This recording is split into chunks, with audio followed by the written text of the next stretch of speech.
Bonne nouvelle pour la rentrée académique 2022-2023, l'École supérieure d'administration, d'économie, de journalisme et des métiers de l'audiovisuel ESAE vous ouvre les portes de ses différents sites. À Gbedjourmende, à Bomé-Calavi, à Kpakpa et même à Parakou, l'université ESAE vous offre des bons d'études et des demi-bourses dans toutes ses filières en licence 1, 2 et 3. Et pour les 100 premières inscriptions en master 1 et 2, bénéficiez des demi-bourses. Nouveau bachelier, vous avez au moins la mention assez bien. Inscrivez-vous vite à ESAE et bénéficiez d'un bon de 50 000 francs CFA. Étudiants, étudiantes et nouveaux bacheliers, payez 200 000 francs CFA en sciences de gestion, sciences économiques, sciences juridiques et en administration des affaires en licence 1, 2 et 3 et 500 000 francs CFA en master 1 et 2, 250 000 francs CFA en administration générale, administration des finances, journalisme et métiers de l'audiovisuel en licence 1, 2 et 3 et 600 000 francs CFA en master 1 et 2. Alors, inscrivez-vous vite et profitez des offres exceptionnelles mais également d'un enseignement de qualité à l'université d'excellence ESAE. Infoline 90 93 65 21 ou le 98 98 14 00. ESAE, l'excellence à un nom. Amis sportifs, bonjour. Les Guépards du Bénin ont brûlé avant-hier en joker pour la qualification à la Coupe d'Afrique des Nations Côte d'Ivoire 2023. Khaled Adeno et ses partenaires ont fait un match nul, un but partout contre les Guêpes du Rwanda lors de la 3e journée des éliminatoires dans le groupe L. À l'ouverture du score des Rwandais, à la 13e minute par Gilbert Mugisha, Steve Mounier a répliqué à 9 minutes du terme après plusieurs tentatives infructueuses. Revivez les moments forts de la rencontre avec Setonde Larios Adjagbenon.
Gernot Roll, le sélectionneur béninois, a analysé la partie en conférence d'après-match. On est extrêmement déçus du résultat.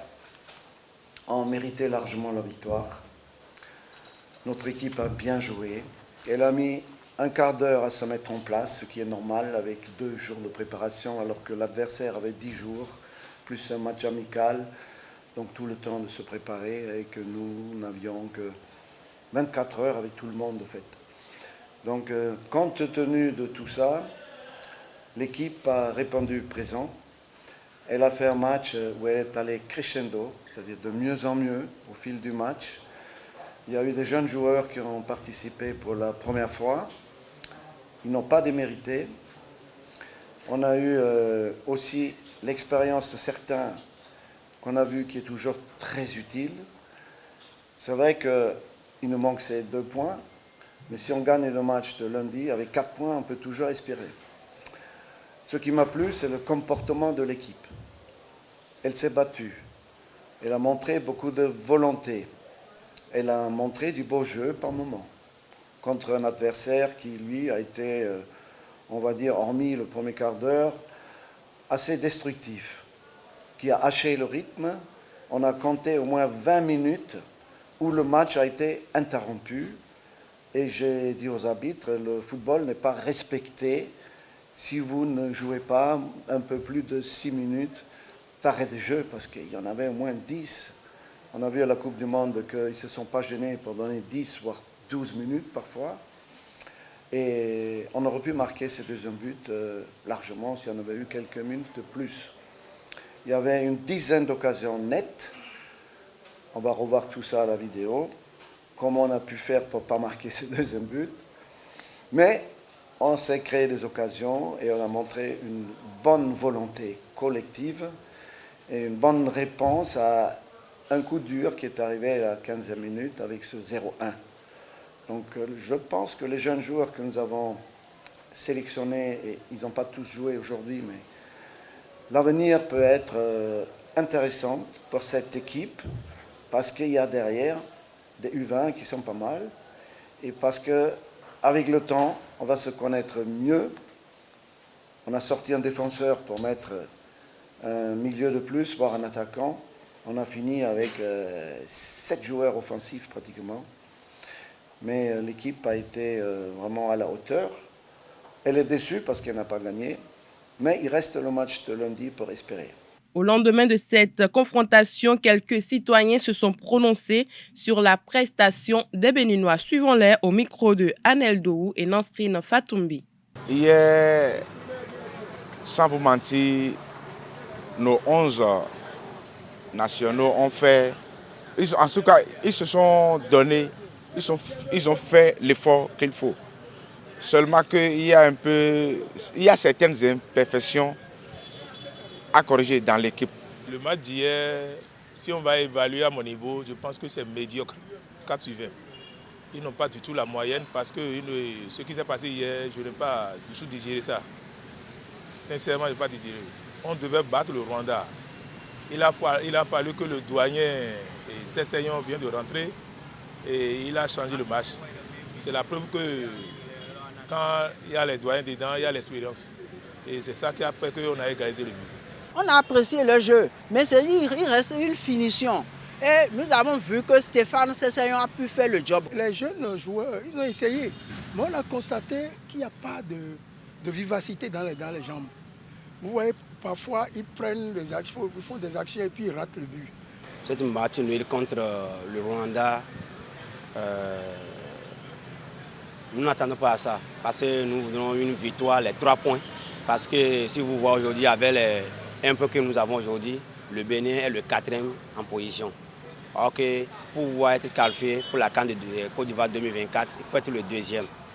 Donc, ils ont bien joué. Mais c'est un match nul que nous ne sommes pas d'accord. Parce que si vous voyez aujourd'hui, l'arrivée de Sesseyon aujourd'hui a fait beaucoup de merveilles sur le terrain. À l'entrée de Sesseyon, c'est ça qui a aggravé, qui a donné beaucoup de choses que nous n'avons pas fait ce match nul.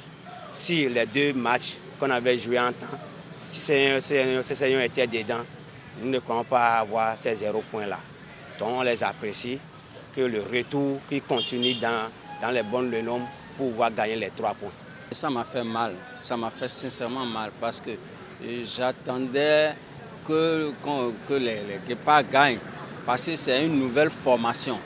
Alors quand je dis formation, c'est une équipe qui serait sortie d'une école de football. Parce que quand on change le nom, ça veut dire qu'on change l'équipe. Et on change techniquement tous ceux qui sont dedans. Et c'est des gens aguerris normalement, jeunes aguerris. Mais je constate qu'il y a des anciens qui sont encore dedans. Mais est-ce que ces anciens ont subi une formation adéquate en plus? Point d'interrogation. L'échec, bon, ça m'a fait mal, mais moi je constate qu'on investit beaucoup dans ce sport de football, mais on ne réussit pas. Parce qu'on n'a pas une école de formation digne.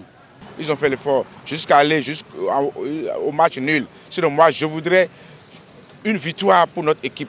Comme ça, pour les prochaines fois, on va espérer quelque chose. Mais avec le match nul là, c'est pas mal. C'est pas mal.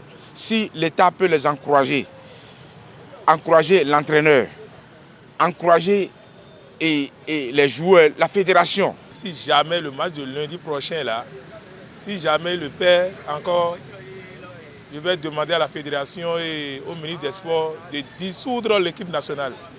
Ils n'ont qu'à dissoudre complètement et reconstituer l'équipe. Les petits et les jeunes, ils ont joué, mais ils n'ont pas été plus efficaces. Ils n'ont pas été efficaces, sinon ils auraient mis assez de buts. Les Bruneurs auraient mis assez de buts. Donc il faut revoir la copie et il faut que ceux qui dirigent notre sport là, vous voyez par exemple le nouveau entraîneur, le nouvel entraîneur, excusez-moi, il a entraîné l'équipe du Nigeria, c'est un bon entraîneur. Donc il faut un bon championnat pour que ça aille. Sinon nous allons toujours reprendre. Ce n'est pas le fait de changer le nom de Écureuil Guépard, non, c'est pas ça. Il faut qu'il y ait un bon championnat et que les gens soient décisifs. Sinon, on va toujours assister à ce que nous assistons. Le match de la 4e journée des éliminatoires de la Coupe d'Afrique des Nations Côte d'Ivoire 2023 entre le Bénin et le Rwanda se trouve dans une situation confuse. Au lendemain du nul à Cotonou, les Rwandais viennent de prendre le cap sur Kigali. Pourtant, la rencontre prévue le 27 mars prochain devrait encore se jouer dans la capitale économique du Bénin selon une récente note de la Confédération africaine de football. Autre discipline, la représentante des femmes au sein du comité exécutif de la Fédération béninoise de karaté-do et présidente du centre multisport Capital Jeunesse, Florence Ligan, organise demain samedi avec l'appui de la FEBECADO l'édition 2023 de la compétition Germanus. Comme lors des éditions précédentes, la dite compétition mettra à l'épreuve des athlètes âgés de 6 à 17 ans. Elle a pour objectif d'évaluer les athlètes filles et de célébrer les Amazones karatéka en ce mois de la femme. Comme il est de coutume lors de cette compétition, les meilleurs athlètes seront primés dans les différentes catégories. Pour finir, la prochaine séance d'Assemblée générale ordinaire de la Confédération africaine de football, CAF, aura lieu au Bénin le 13 juillet prochain.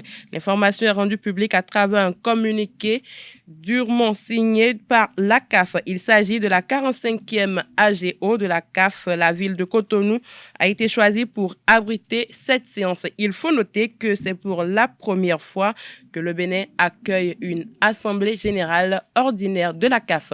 C'est tout pour la page des sports de ce matin. Merci pour votre attention.